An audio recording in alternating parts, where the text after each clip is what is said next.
Welcome to Second to None, another exciting weekend of college football. This is it, man. This is where it started. We spent our whole summer. We've been waiting and waiting and waiting. And yesterday, it did not let us down. SEC football, we went in there. We went undefeated. We took care of business. It was some exciting games. I got my host here today that's going to break all this stuff down. Going to let you guys know they're my experts, and they keep Second to None rolling. So with that being said, thank you guys for joining once again, and let's just jump right into this. So how you guys doing today, man? You guys have excited college weekend? Feeling great, feeling undefeated. It feels good to be undefeated after 1 week. It doesn't say much about everything that's going on right now, but as a Vanderbilt fan, I am stoked that we are still at the top of the SEC standings. I think as a Vandy and a Kentucky guy, I'm pretty sure we'll take it when we can get it. You know what I'm saying? Chris, you need a banner at Vanderbilt saying number one in the SEC for the first 2 weeks. Yeah, right. Hey, given where this program has been since 2019, when we had potential NFL draft picks quitting on the field. Wow. In 2020, we were left with 43 players on the field. In 2021, we could not beat a ranked FCS opponent. Mm-hmm. And to finish the job, even if it was ugly yesterday, we finished the job. To me, it's improvement. That's all I'm asking for. Yeah. That's all you can get to right now. So it was a lot of exciting games yesterday, and we can go back and forth on which game should got the game of the week. And while we're going to cover, we're going to kind of cover bits and pieces of each ball game and how it all went down. I think we have to start off with that Florida and Utah game. I think a lot of people across the country was like, I think Utah is going to destroy Florida. Of course, the Florida people said, we're going to get this game. We thought the humidity and all that stuff of being in the swamp was definitely going to make an issue with it. But as we can see, that game right there was explosive, and it came down to the very last play, or the very last series in a sense. Mm-hmm. That's what it came down to. But it was a really great game, and if you're just a college football guy, you had to appreciate that game as a whole. So we're gonna start with Chris. Chris, what's your thoughts on the Florida and Utah game last night? I got a couple takeaways on that. First, I was shocked that it was Florida that had more trouble with the heat than Utah did. Having to go to your four-string running back because all of your other guys are gassed and you're in the home game in your own environment was kind of shocking to me. My last takeaway on that game would be on the interception in the end zone. As far as I'm understanding, the rule in college football is you cannot touch a receiver when the ball is in the air. Mm-hmm. Yeah. And there was a receiver from Utah on his backside in the end zone while the ball was in the air, and how that went uncalled, I don't understand what was happening there that prevented that call from being made. Missed call. Jerry? It's tough for a Georgia fan to give Florida props. I'm not going to give him props. I'll give Anthony Richardson props because that is one athlete right there. I don't want to say Florida won the game. I want to say Anthony Richardson won that game. If you take him off that field, they probably lose by 20. Well, maybe they got him as Jamal Kiper has him as number 12 on the draft board, first round. So I guess maybe he'll live up to that potential. And to echo what Jerry said, we've created this award in this Facebook group that I'm part of, the SEC Super Conference. It's called the Monster Award. That's going to go to the Player of the Week. And we've chosen Anthony Richardson this week. Sure, Will Rogers did put up better numbers. Mike Wright did put up better numbers. But Anthony Richardson did put up some eye-opening numbers, and he had the biggest moment against the best opposition. And for that reason, we chose Anthony Richardson as our SEC Monster of the Week. Can't argue with that. Dustin? My biggest thing is if Utah would have not tried to go for two in the third quarter, I felt like that would have completely changed the outcome of the ball game. So I'm kind of wondering if keeping the heat on up there at Utah, if that helped out a lot. Because it's exactly what I thought it was going to be. I know you guys were kind of saying that the heat was going to get to Utah, especially coming from out west. Chris, if I remember you saying correctly, normally teams that come from out west normally come down here, have a hard time. That didn't happen yesterday. Utah is a good football team. The fact that they were able to go in there, final score was 29-26. That last second interception, man, I'm telling you, I was on my feet all the way to the very end of this game. And normally I don't watch Florida football, but this was just an exciting game to watch. But I'm just kind of wondering if it was a lot of poor coaching calls because of Utah. I feel like that this would have been a totally different ball game had Utah tried to kick the extra point versus trying to go for two. Well, Matt, did you happen to watch the any comments on the Florida Utah game? Yes, it was a very good game. I mean, Utah had their chances. They did. Yep. So, but I mean, Utah. Go ahead, Dustin. I was going to say to kind of carry off of what Jerry was saying.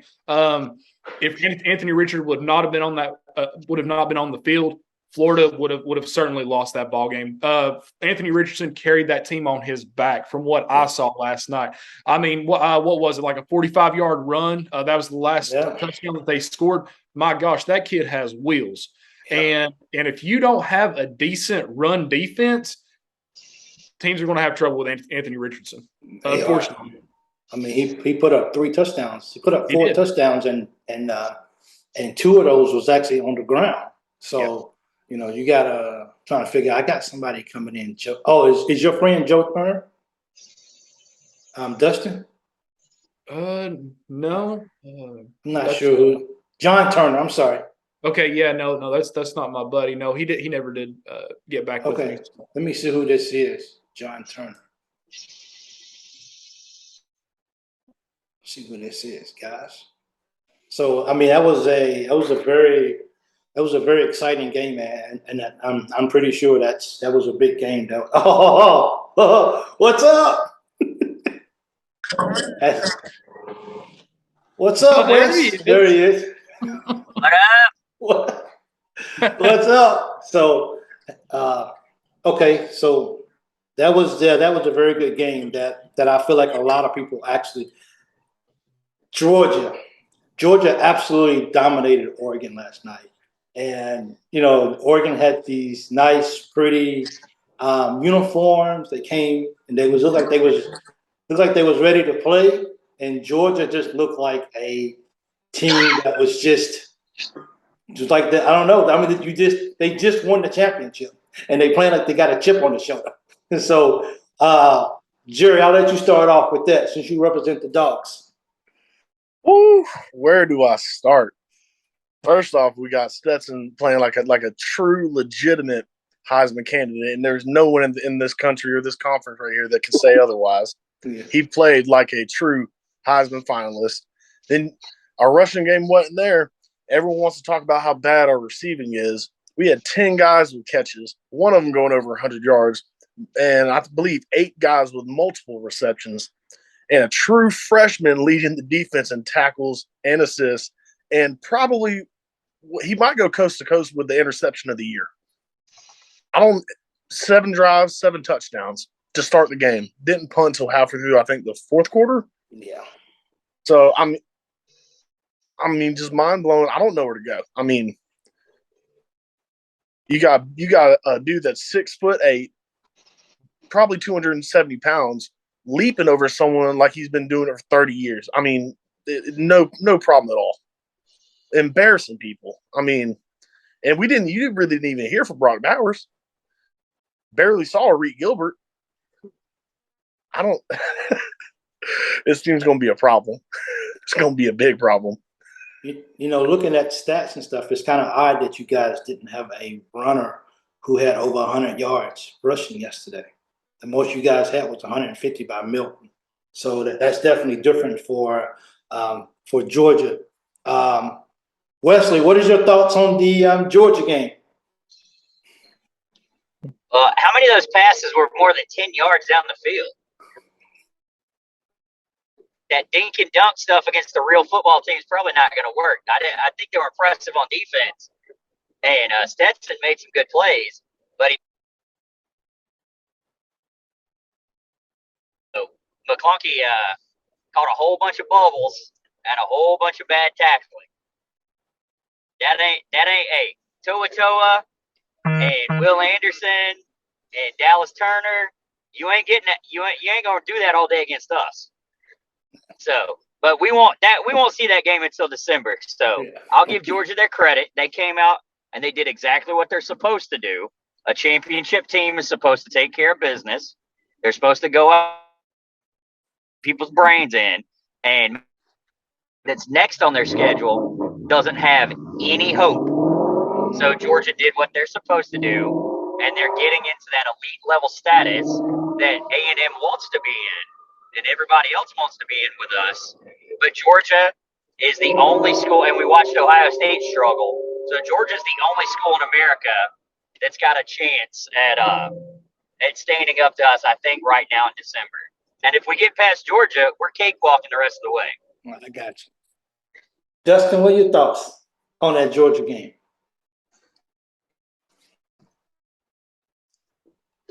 Dustin, you're on mute. You're on mute. Go. All right, there we go. My thoughts for this is Georgia really that good, or is Oregon really that bad? That's the question. You know, that honestly, that's my question. Is Georgia really that good, or is Oregon just really that bad? I'll tell you this: Oregon is not the 11th ranked team in the country. I'll tell you that. Georgia, though, they played a really good ball game. I'll give them credit where credit's due. You mentioned not even having a single rusher for over 100 yards. Georgia has the best tight end group in the country. I will say that. And they have some receivers to go with. A lot of people discredit Stetson Bennett.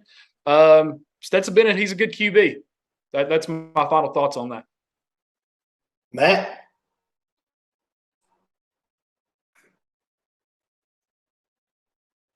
Georgia come out and played real good. Stetson Bennett played a really good game. Yep. Chris, you want to finish it off for us? I think Georgia came out and left no doubt on the field currently who is the best team in the country. Yeah. That's what they did. They came out. Yes, Alabama did win their game 55-0. That's what they're supposed to do against who they played. I don't think anybody in the world expected Georgia to beat number 11 49-3. I think the level of competition is the difference there, and I think they made a statement that they're the best team in the country until somebody beats them. So now this brings me, I appreciate that, Chris. So now this brings me to the question of, we saw what Richardson did for Florida last night. Of course, we know what Stetson did, and we know what Vandy guys doing White. But my question is, which team would fall without their quarterback? Like, which team that has good running backs and good receivers, but which team would actually fall without having their quarterback? You know what I'm saying? Which team would you guys say that is, that just absolutely needs their quarterback to be successful? Kentucky. Kentucky needs their quarterback, huh? Without them, it won't be good, huh? Especially with Rodriguez being out. Because, you know, the numbers, and I know Chris is going to talk to you about this too, so I don't want to get ahead of myself. But, I mean, Kentucky got it. Say that again. I was about to say, I think the entire, like, outside of Georgia, excuse me, I apologize. I think that SEC East is very quarterback dependent. Vanderbilt, Kentucky, Tennessee. I think everybody in the East, South Carolina, Spencer Rattler had to show up. Florida, like the entire East minus Georgia would be buried without their quarterback play. Wow. I think Georgia, I think Stetson Bennett, you could put Brock Vandergrift back there. Not to take anything away from Stetson. He is a great college football player, right? He does what his team needs to win. But I think you could put Brock or you could put the kid from Raven in there, just like at Alabama. I think that we could put our backup in Jalen Milrose or even Ty Simpson, who was a 5-star recruit out there, and I think we still win 10 games with no problem. But the entire SEC East minus Georgia, I think, is very quarterback dependent. The East, how you guys feel about that? So since he brought him up, I'm going to name a team that I don't think would hurt without their quarterback. That's South Carolina. I was not impressed by Spencer Rattler at all yesterday. The only reason they won that game against Georgia State was because they had 4 special teams touchdowns. To me, it doesn't make a difference who you put in there for South Carolina. They're not very good. Wow. Man, what is your axe to grind with South Carolina? You've been bagging on them every call. Because they're trying to tie for last. I don't see Spencer Rattler being that big of a difference for them this year, and he obviously wasn't yesterday because their offense did not look good at all. No, they sure didn't. Look, you leave the Cock Commanders alone. The cock. Okay. Out of all those teams, I'm going to say Florida. Florida's just struggling, in my opinion, all the way around. Chris, you brought it up. That you were really surprised that Florida struggled in their own environment. Without any Anthony Richardson, they would have not won that ball game yesterday, without a doubt. So I'm going to say Florida on that. Just my opinion.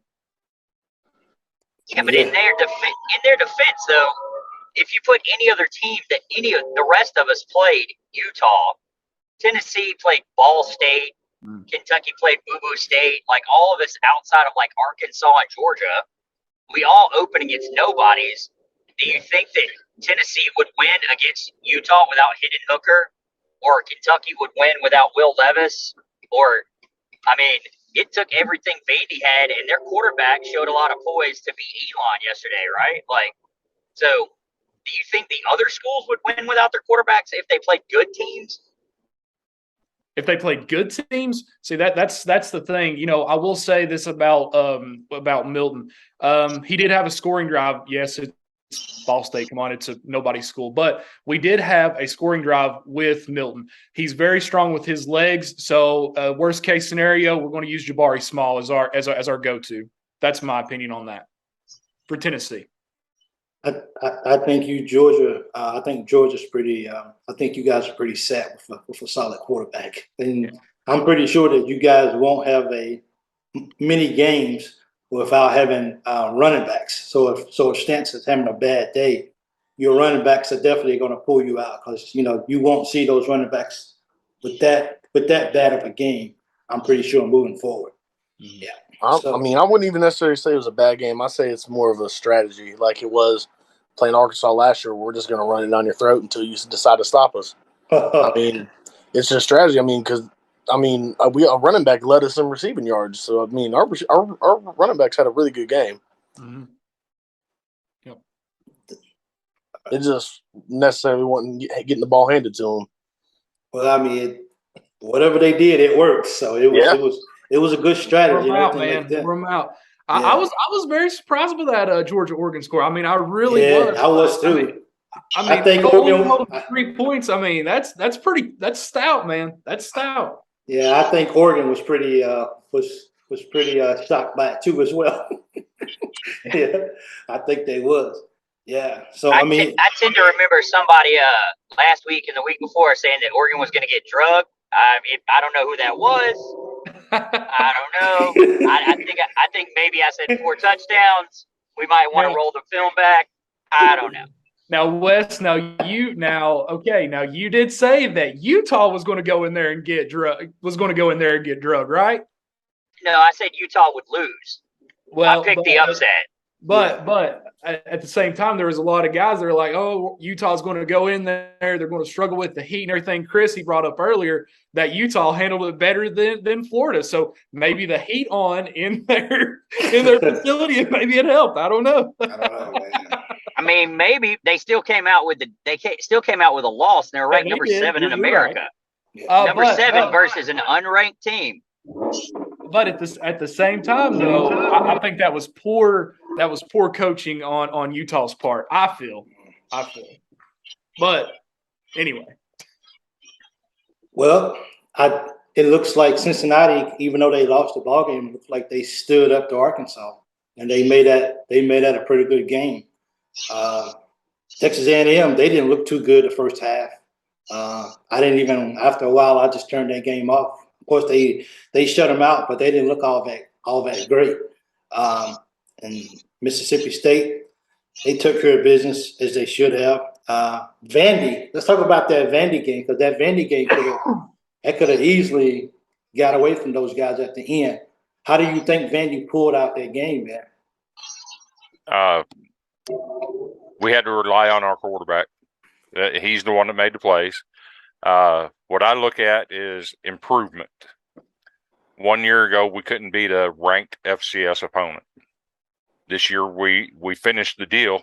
It might have been ugly. At the end of the year, ugly doesn't matter. It's a win. Yeah. Parkley had an interesting quote after the game. He said, "We have an expectation to play to our fullest potential. Tonight, we did not do that." That's setting an expectation, and that's what you want to see. But given that, there's been a history of 2 schools in the SEC that when they did not play well, they generally did not win. Both of those schools won yesterday. So I'm going to flip this around and bring up some Kentucky stuff. Matt, I'd love to hear you talk about Kentucky and how the culture of that program has changed to where you are winning games now where you really didn't play well. Real quick before you start, Matt, I want to give both of you guys' teams a shout out, because as I was watching those games yesterday, Vandy jumped out to a lead real quick, and then I saw Elon score a couple touchdowns, and I was like, oh, here we go again. And you know what? Vandy put their big boy pants on, and they played like they deserved to be part of our conference. And they went out there and they held on to that win. And then Kentucky, who historically starts slow, y'all are one of those teams that you finish great in the season, and you're tough out late in the season. Just like Auburn. You guys start out slow and struggle, and then you're tough toward the end. And normally y'all would have given that game away yesterday. But you know what? Y'all's coach, Coach Stoops, who, by the way, my buddy that's next to me, he's a huge Florida State fan, and he is hating the fact that they didn't pay Stoops. He wanted Stoops so bad. But the thing is, I have to give y'all mad credit that y'all didn't fold and Vandy didn't fold. And I'm proud of y'all, like, being on the football side and not just representing us in baseball and basketball, okay? So there you go, Matt. You tell us what you think, what you saw, man. I feel like Will Levis carried the team. He was 21 out of 32 for 303 yards passing, 3 touchdowns, and an interception. The running game only had 50 yards for 32 carries, I guess. It was not your typical Kentucky Russian type attack, but they're going to have to find some extra guys to help fill the void until Chris Rodriguez comes back. And the Big Blue Wall did not represent Kentucky the way they should have last night, especially in the first half. But some special teams with that kickoff return, that 100-yard return for a touchdown to start the third quarter, really helped out their run in the third quarter. And then the fumble with about like 22 seconds to start the third quarter. That really helped Kentucky get some separation from Miami of Ohio. I watched that game too as well, and the offensive line 100% got exposed last night. And I tell you what, between the line getting exposed, they're young. They got some older guys on the line, but what I realize is for them to beat Florida next weekend, then they're going to have to come up with something, and they're going to come up with something really fast to be able to do that. Yeah, because otherwise Florida would run all over. Hey, I'll just add this: Will Levis has to. Not, they're going to have to protect Will Levis a lot better than they did last night. Being sacked 4 times, that didn't help. Yeah. They definitely gonna have to, yeah. So I definitely seen that from them guys too as well. So overall, I like as I think it was you, Jerry, who mentioned that the SEC we showed with the exception of LSU today, playing later today, we showed why we're the best. Now, did we play any? Did everybody play? Great teams this weekend? No, but just as Wes said, Kentucky and Vanderbilt could have just laid down and just let them games go away. So the SEC just showed why we are the best in the league, and that's what makes us as good as we definitely are. So definitely good job to all the teams yesterday who got a win. Tennessee, you played Friday or Thursday night? Friday night. It's Thursday night. Yeah. Thursday night. So you guys are good too as well too. Your quarterback Hooker, he's definitely getting a lot of people's talking about that kid, man. Yeah. And so he's becoming a name. Yeah.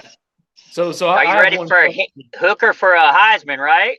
Let's pump the brakes on that just for a second, okay? Let's just pump the brakes. But I do have one question. What year is it, guys? What year is it? The reason I asked that, we had the VOLS blocks back on top of the stadium. I saw a Schuler on the field wearing number 21. I'm feeling like I'm back in 1993 again over here. We're blowing. Obviously, come on, it's Ball State, but we beat this team 59-10. My biggest concern with Tennessee is still that defensive back, or the defensive backs. If they're playing a good, there's a few plays that if we're playing some elite receivers, we would have got burned, and that's still my biggest concern. They didn't look gassed, so Hooker, he only got to play like 2.5 quarters. He looked good, but we still got to see 4 different quarterbacks. That was really good. We got a lot of the young guys in there.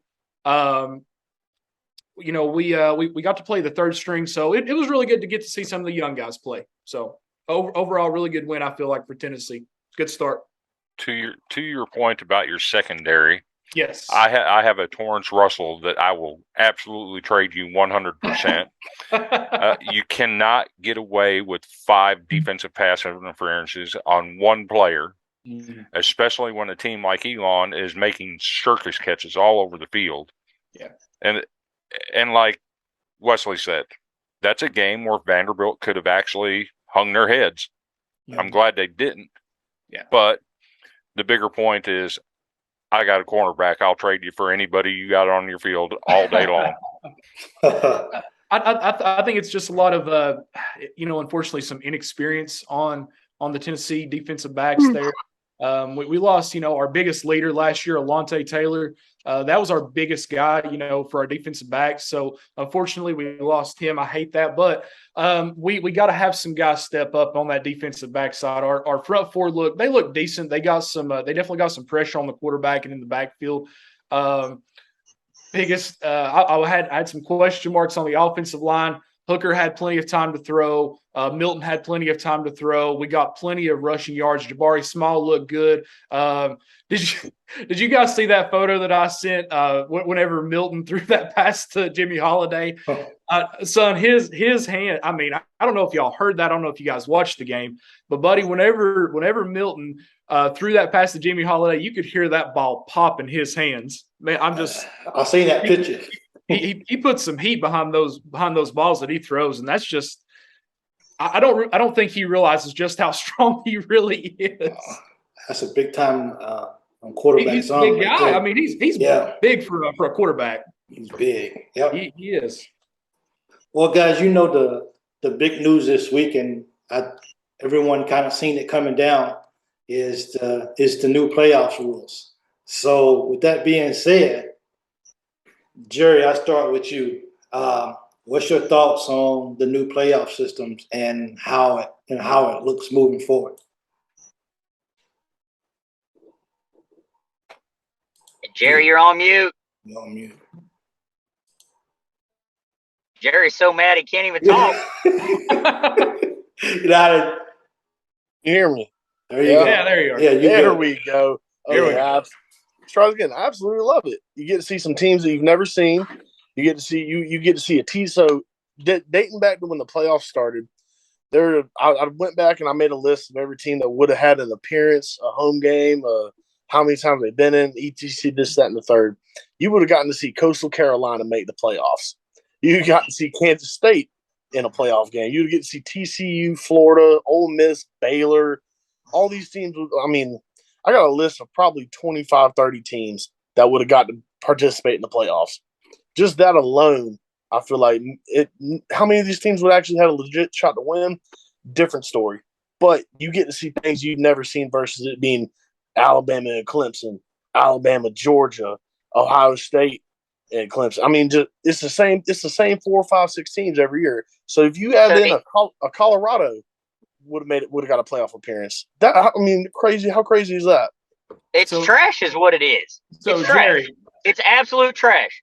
The teams already are getting blown out in the semifinals. Look at what you did to Michigan last year, and what we did to Cincinnati. They don't belong.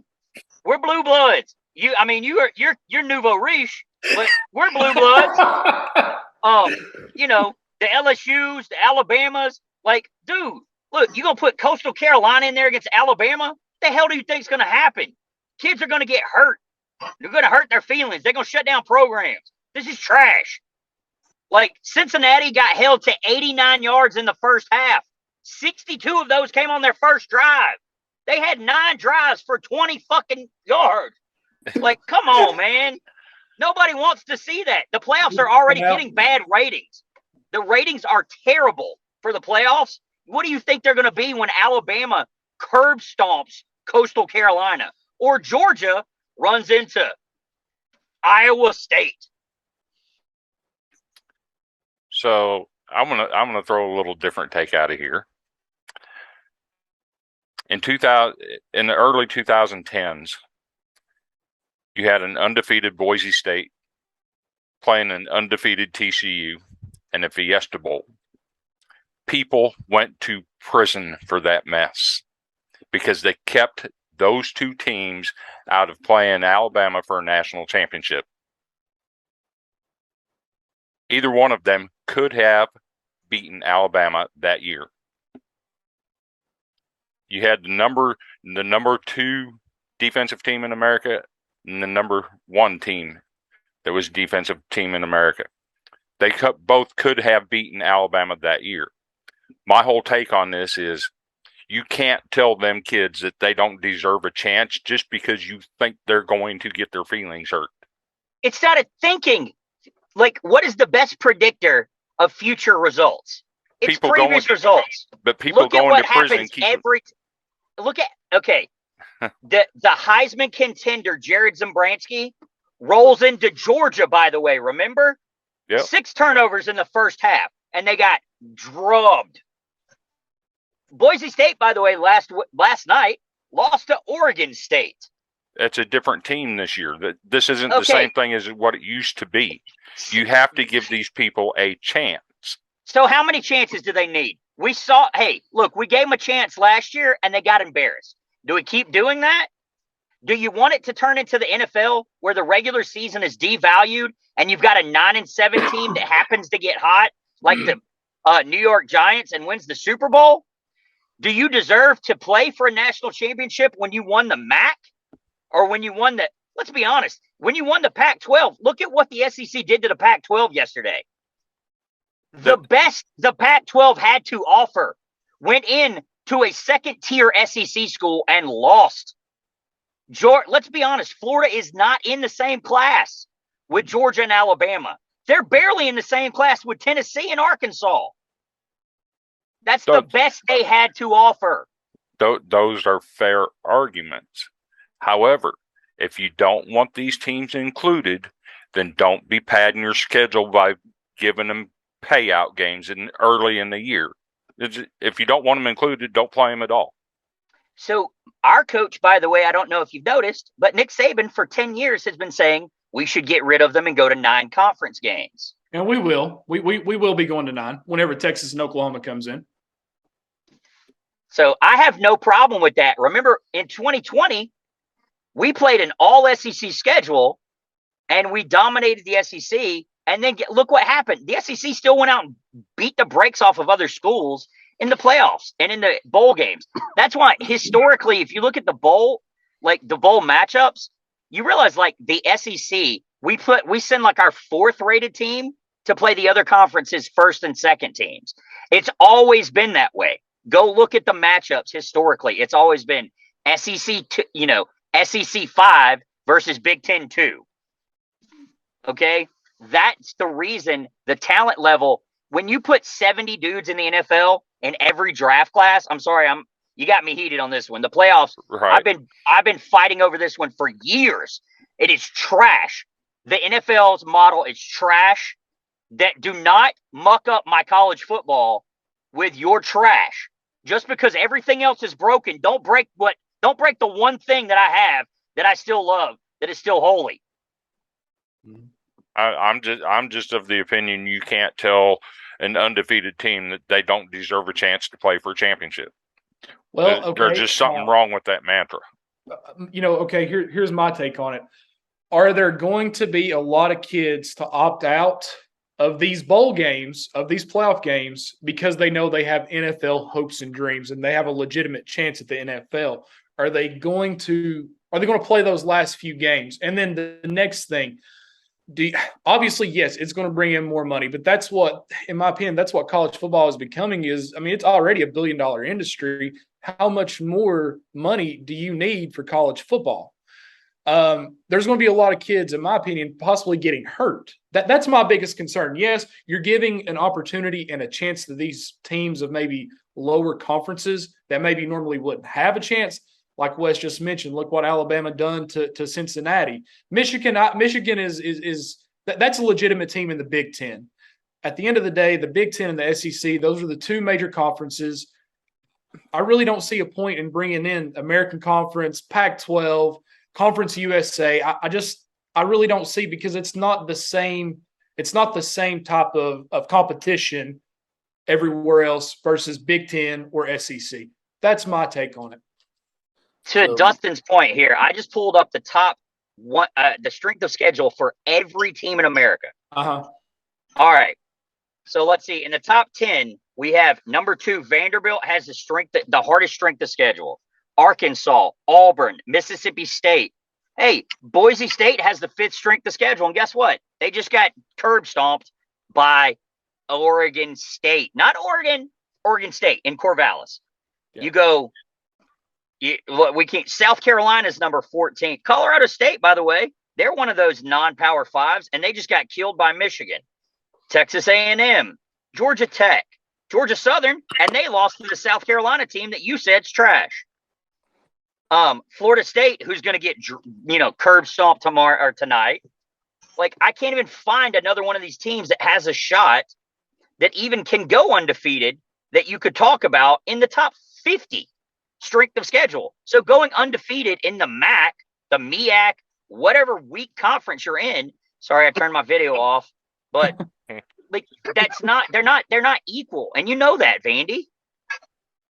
So there's going to be blowouts, just like there are every year. Mm-hmm.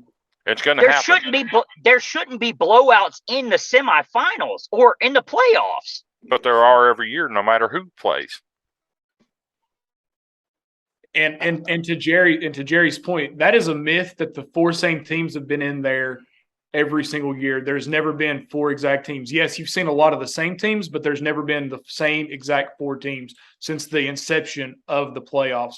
I don't know how many there. I've heard from several people, it's going to be the same 4 teams. No, it's not the same 4. You can go back, look at the history. Let's see, when was the inception? What was it? 2014. 14, yeah. And there has never been the same 4 teams.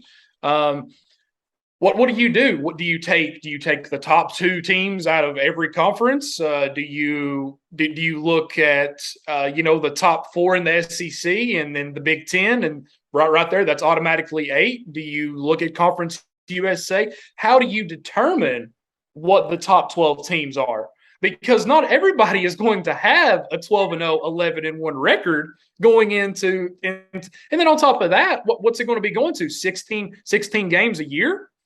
So there, I heard Nick Saban talking about this a few weeks ago. He's afraid that if you start playing 16 games a year, kids are going to get hurt. By the end of the season, my gosh, the SEC is the most brutal schedule. And the Big Ten, I mean, and let's be honest, the Big Ten, they're brutal too, right? The Michigan State, Ohio State, and Michigan. I know that Wes is not a big Iowa State guy, but they're a decent team. But each conference has a gauntlet of a schedule. How are you going to decide the other, say, 4 teams? How do you decide that? I mean, the 7-3 game where with 2 safeties to win the game against the Division II school. Again, Iowa's awesome. They should be in the playoffs. Do style points matter though? At the end of the year, absolutely. At the end of the year, it's a win. It is. Whether it's ugly or not. No, it's not. That is not true. That is absolutely not true, and you know it. Is Iowa 1-0? Okay. It doesn't How about when matter. Ohio State got beat by doesn't- Virginia Tech It doesn't matter what it looks and then like. went on to win the national championship? I have a defense for Wes. When you look at people getting recruited, it's a reason why the Alabamas and the Georgias and all the big time schools don't go out and get somebody who doesn't belong at that level, because they shouldn't be playing at this level. And it's sad because a lot of kids feel like I should be going D1 to the big time schools, but they don't belong on that level. You're a good athlete. I think you can go play at the D2. I mean, you can still play at a D1 level. You just can't play at this level. And it's the reason why the recruiting is set up like that, is because the coaches and the scouts and stuff like that, they look at the players, they say, you belong at this level. This is a certain level. You know what I'm saying? Your level, and it's only a small amount of kids who can make it to that level. But then when you look at the kids, it's a lot of kids who can go way below that. But it's only a small amount of kids who can actually say, you can play at this level right here. And you can even say, hey, you got what it takes to play at Kentucky. That's the SE1 top, that's even though they're in the, they're Kentucky football or Vanderbilt football or Tennessee football, you still have what it plays. You can go play for these teams, but Nick Saban and Kirby Smart, these guys are not coming to knock on your door because you're not at that level. So that's the way that I see how, especially how how Wes is actually explaining it. It's just that level of play. When you get recruited, you're not at that level yet. You're a good athlete, and I think you got talent, but you're not here yet. So we can't use you, but I wish you well, because I feel like you can still play football somewhere. Yeah. That's something me and my buddies always talk about. Right? Like I played rookie league ball.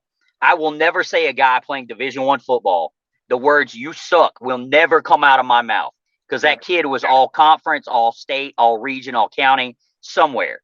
But I saw a stat last night, and I brought this stat up before in our other calls. So basically every year, there are only about 8 teams in America that have a legit chance to win the national championship, because over half your team has to be made up of blue chip players. Every team for the last 25 years that's won a national championship has been made up of over half blue chip players. Right now, the top 10 most talented teams, according to 247, Alabama, 14 5-stars, 59 4-stars on their current roster. Georgia, number 2, 15 5-stars, 52 4-stars. Ohio State, 14 4-stars, 51 5-star or 4-stars. I'm sorry. It goes, and if you look, the top 5 teams all have 10 plus 5-stars. You go to the other side, Texas, Oregon, LSU, Oklahoma, and Notre Dame combined, they only have 21 5-stars combined. Yeah. Those teams, Notre Dame showed that they, even though they played them tough, they were outclassed last night. Oklahoma has had multiple shots. They're the number 9th most talented team in America based on this level of play, which, by the way, they're pretty good at getting this right because most of those kids are going to the league. Yeah. And those scouts are doing their jobs, right? Oregon, they're the number 7th most talented roster in America, and they got outclassed by your team, Jerry. They were not on the same level with Georgia last night. There are 3 teams in America that legitimately have a chance at a national title this year. No offense, Tennessee. No offense, Kentucky. Sorry, Vanderbilt. Jerry and I are the only ones in this call who will be celebrating in January. But is that good for college football to see the same repetitive stuff year in and year out? It obviously is because the SEC is about to get $3 billion in television rights. Does the Big Ten not already got that? No, they're slightly behind. They're slightly ahead of us, but our contract will go ahead of it. And guess what? College football, historically, do you realize there are only 28 teams since 1950 that have won a national championship? It's not a new thing, guys. So I see ahead, the Jerry. argument. I see the argument against expanding the playoff, but the only thing that comes to my mind is college basketball, and we all know it's called March Madness because It upsets is. can happen. No, Upsets they can happen. No, they don't. Upset. Hey, by the way, this is the argument that always comes up. You want to talk about college basketball. Let me ask you a question. So much When was harder the to last win time basketball. that, hey, Anything- guess what? That Anything can happen. Loyola Chicago team made it to the Final Four. You You know what I mean? And Something did crazy. they Okay. win? Did they win? No, they didn't. But just Who the fact won? that they was there. But who won? I cannot remember who won that year. Oh, Kansas. it was I seem There we to go. remember. I seem to remember one of these teams that has been mentioned in this call today was told they had no chance. No chance. Their offensive coordinator put 45 up on Alabama and beat them in the Sugar Bowl. Well, there we have it. Well, mean, guys, we're gonna move on to we're gonna move on to the next one. Next week, Alabama is gonna face Texas. Yeah, that should be good. how many of y'all want to bet your mortgage on that one? Because they deserve to be there. Who is that? Oh, who Texas? So Who's taking Texas? I got a I'm six not. pack of I got a 6-pack of soda. I consider. So next weekend, I think the biggest games is you got Alabama. We got a couple of SEC games next weekend: Arkansas and South Carolina, Kentucky and Florida. Let's see who else was playing. Wait to see that one.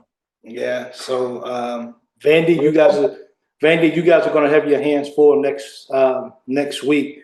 Do you guys see the SEC coming out on top and being undefeated after next week? Well, they can't be undefeated because we actually got people playing each other, so that's impossible. Who's Tennessee? Tennessee, who y'all playing? Got Pitt. Okay, so Got you Pitt got next week. That is one of the biggest telling games of where Tennessee is at. Pitt beat us last year. They shouldn't have. We had Joe Milton in there. If we would have had Hooker, we would have beat Pitt. But the unfortunate thing is, I'll rewind that back. The fortunate thing is Pitt has lost a lot of talent on their team. West Virginia played them really, really well yesterday. Yesterday. Or what was that, Thursday? Thursday. Yeah, Thursday. That backyard brawl was really good. So it's going to be very telling for Tennessee how they play against Pitt. That's the game I'm really concerned about. I am. So you mentioned one thing earlier in the week in our chat about lack of pass rush at Tennessee. Mm-hmm. If they can't get a pass rush on Slovis, he can stand back there and pick apart that secondary. Yes. And once you start bringing people to cover the passing lanes, it's going to open up some running lanes for Hammond. Yeah. So I can see where that's going to be a tough game for you. Yeah. For Vanderbilt, this is a measuring stick. Not going to lie. Do I think it's a winnable game? I do think it's winnable. We have to play our game. We have to do the read option stuff. We can't get caught up in the moment. We can't play out of our shoes. Got to play within ourselves. Wake Forest and Vanderbilt have played 16 times. It's a team that we normally beat. We've beaten them 10 out of those 16 games. And it's a measuring stick just to see how far we've actually come since last year. So, Hey, if Vandy can get a top 25 win, oh man, it's a totally different school down there. Totally different school. So, Vandy Chris, can get does Vandy even have a shot if Sam Hartman's playing in that game? if Sam Hartman is playing, absolutely not. He would pick our secondary apart. Okay. Is he playing? No, he's took the year off for mental reasons. Oh, okay. Well, I hope the kid gets better. Jerry, you guys know you guys will have another cakewalk this Bulldogs week. versus Bulldogs. Yeah, who's going to come out on top? Yeah, your quarterback will play one series and he's done for the day. So, Alabama, do you guys just think you guys are going to go down? You guys actually playing at home? I'm not sure where you guys are playing at. No, we go to Austin, and Okay. there's a big to do. They since Texas is the home team and they're covered by Fox, Okay. and this is how trash the Big 12 is. Their biggest game is broadcast at noon every week because they don't want to compete against the big time games at 3:30 and 7:30. So the big noon game on Fox will be Alabama versus Texas because they can't even spell her name right. So that's who we'll be playing. There was actually a petition by the Texas fans. They had 100,000 signatures to change it from the 12 o'clock game because it's going to be hot as hell. And it sucks because the tailgating is bad. And it's the biggest game on their schedule. I don't care if Colt McCoy's hurt in this game either. We're still going to beat them. So other than that, I think Alabama, I think we cover. I think the line right now is 17, maybe. Wow. Okay.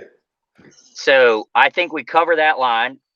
And to be honest with you, I don't really see us having a problem until we've got a 3-game stretch in the season. If anybody in the regular season gets us, it's going to be Tennessee or Arkansas because they're before and after the A&M game. Okay. I don't think anybody in the regular season gets us until maybe we get to Georgia in Atlanta or Ohio State in the national championship. Wow. So you brought up Arkansas. Wanted to touch on them for a minute based on what I saw yesterday. They jumped up to the early lead, went up 21-7 at one point, and kind of had to hold on at the end. Yeah. Does that talk more about Arkansas or Cincinnati? I don't think Cincinnati would have caught them, but the appearances that they had to hold on and they let them back into the game. What does that tell us about either one of those? I think, again, it shows the same thing that Vandy and Kentucky had. And, Jerry, you may agree with this. Dustin, those Arkansas teams 3 years ago would have laid down. They would have that team would have caught them and ran past them. Yep. But what did they do? Cincinnati got close. They kicked the field goal. It was 17-21. Arkansas moved right back down the field and they put points on the board. Cincinnati scored again. And Arkansas responded and scored right back. That's what good teams do. They respond, right? So I think it shows a lot more about Sam Pittman, who, in my opinion, I think Sam Pittman is the third best coach in the SEC. I think he's ahead of Jimbo Fisher. I think he's ahead of everybody else. I think that it's Kirby and Nick. And then I think Sam Pittman, in the culture that he's built at a program that was trash, they didn't have an SEC win for 2 years.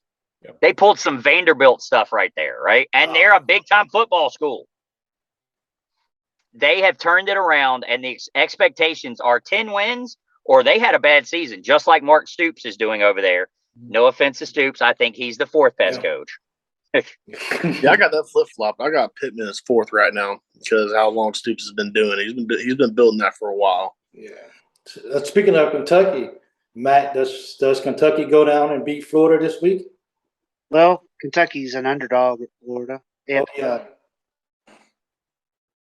Kentucky's going to have to block good for our quarterback, and if he can come down there and have the same game he did at home against Miami of Ohio, along with the running game, and Robinson played his tail off. He did. 136 yards receiving. And it'll be interesting. It's somebody's going to have to step up for Kentucky in the running back position. It's without Rodriguez, Kentucky's a different team. They are. Yep. I mean, they can compete, and I wouldn't be surprised if they come up and pull off the. It'd be a close game. I could see Kentucky winning this game.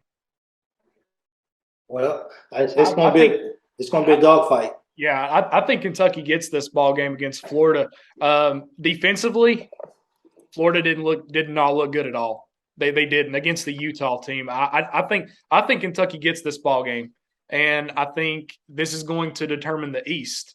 This ball game, and then the Tennessee Florida ball game, and then the Kentucky Tennessee ball game. That's going.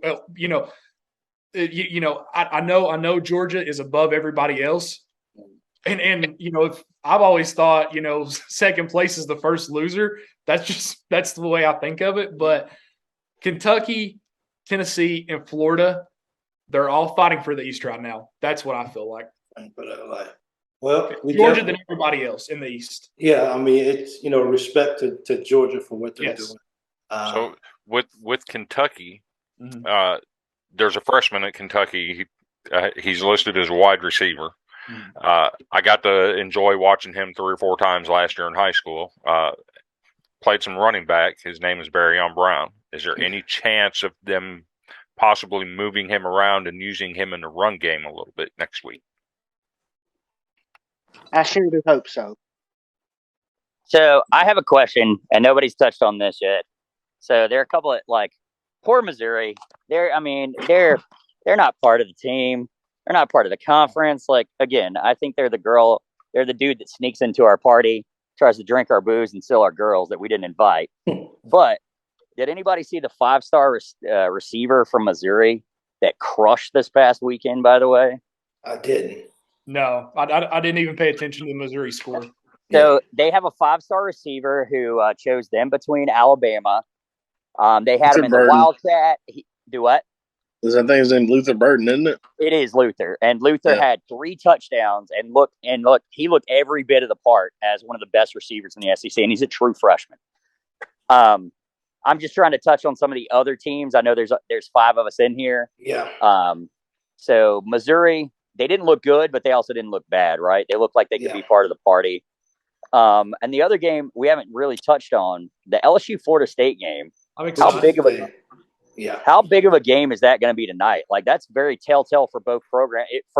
And that's potentially another SEC school because with conference realignment, Florida State makes sense to come to the SEC, right?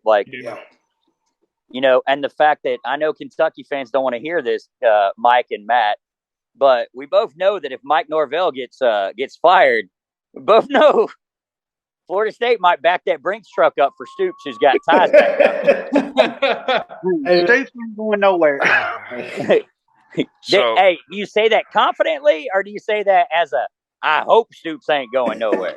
Confidently. So Stoops ain't going nowhere. So what do we think? Do we think LSU wins, or? I happen to think both teams are 8 wins max would be the ceiling for either program in 2022. For which 2 teams? LSU and Florida State. Okay. I think their ceilings are 8 wins either way.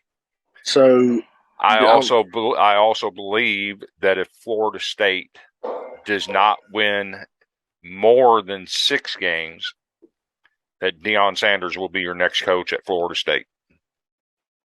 So for the love of God, I hope that happens. If Deion gets that team, they are going to be so bad. I don't know if y'all noticed, I believe right when we started the call, LSU named Jaden McDaniels. They named him the starting quarterback tonight. Oh yeah. They right as we were starting to call that the report came through. So, and that brings up a really good point, Jerry.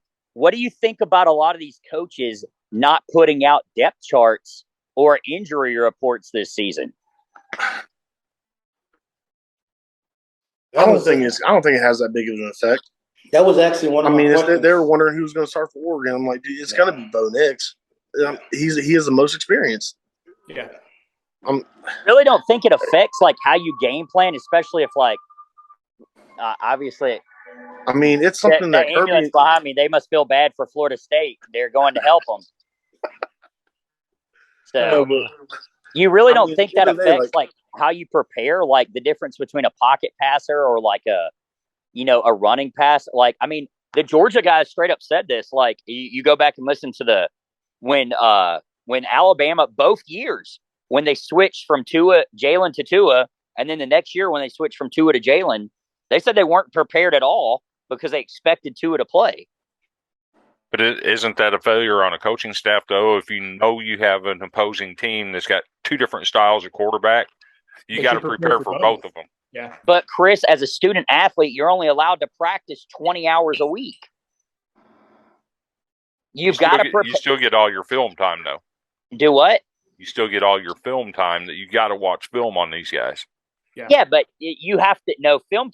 Like, you can do individual film study, but you can't do it with the coaching staff present. You're not allowed to do it with coaching staff present. And what happened? It froze. You're still good. So my bad. That's what I'm saying. Like, you've got to be prepared for the number one guy, right? Mm-hmm. So okay. This is a legitimate question. Who do you think has more to prove in tonight's matchup, LSU or FSU? Who has more to prove in this ball game? I think Brian Kelly, without question. Brian Kelly, without question, he's got to prove that he fits that culture there. Yeah, I think Mike Norvell is coaching for his life tonight. I think this season he's coaching for his life. Who? Say that again. Mike Norvell. I believe he's coaching for his life.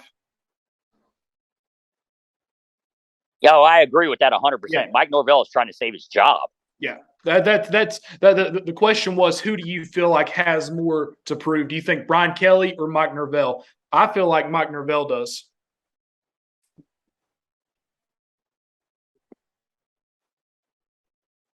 Oh, yeah, I mess up too. It's definitely going to be exciting to actually watch that ball game tonight. Yeah, we'll definitely be watching it because I think next weekend is when the NFL starts, a week after. I think the NFL starts next week. NFL starts next week. Yeah. Next Thursday, I think. Yeah. One team that we haven't mentioned at all today is Ole Miss.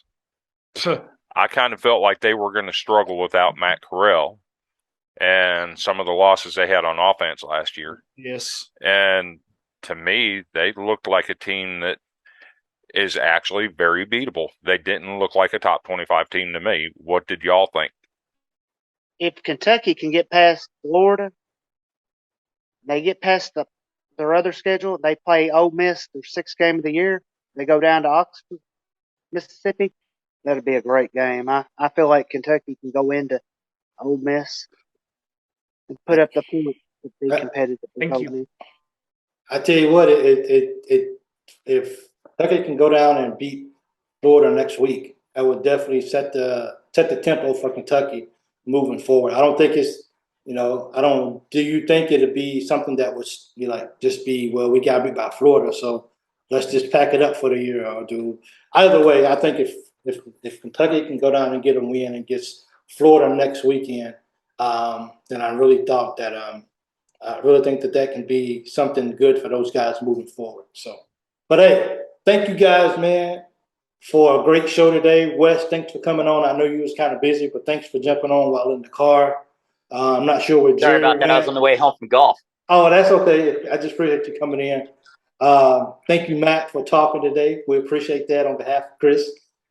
Chris knew he was going to ask a question just to get you talking, so you could talk to as well. Matt, Dustin, Jerry, you guys, thank you guys so much for coming out. I think it was a really good show. We're definitely going to get better and better as the year go. As our games of just playing whoever kind of windows down and we get into the bulk of the SEC, I think it's going to get a lot more funner. It's going to have a lot more questions, a lot more to do. So I really appreciate you guys for being here on Second to None. Thank you guys for tuning in and watching. We really appreciate it. And this has been Second to None. Check us out on Facebook, on podcasts, or wherever you listen. We really appreciate your time. Thank you guys.